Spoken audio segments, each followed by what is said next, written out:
各位老友記，近排好多人問我珠海買樓送兩地牌，究竟係唔係真嘅？今日就同大家講清楚。最近我收到好多粉絲留言，話珠海有樓盤買樓就送兩地牌，聽起身真係好吸引。其實珠海同埋坦洲有4個樓盤有呢個着數。首先講珠海嘅雙穗藏龍灣，位置喺灣仔出門就係港珠澳大橋上橋口，開車7分鐘就到人工島，往返港澳超方便。250萬起就有豪華裝修嘅現樓，仲可以選擇唔同口岸通行嘅兩地牌。澳門牌仲可以走拱北口岸，真係好正。坦洲嘅佳景康城同中澳春城呢兩個盤買樓都送兩地牌，如果唔要個牌，樓價可以平20萬，等於羊毛出在羊身上。另外金帝世紀城都有呢個優惠，距離拱北口岸同港珠澳大橋大概20分鐘車程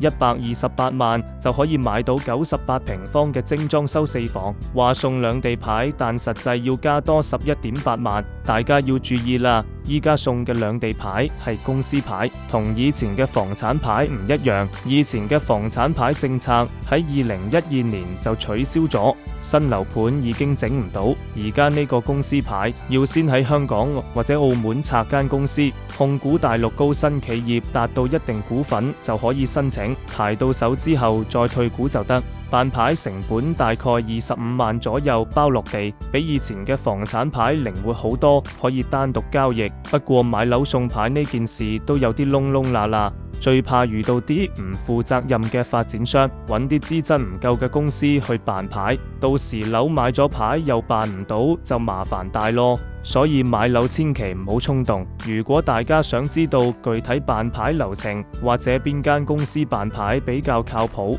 喺評論區打兩地牌3個字，我發詳細資料俾你哋。記住買樓大事一定要謹慎再謹慎。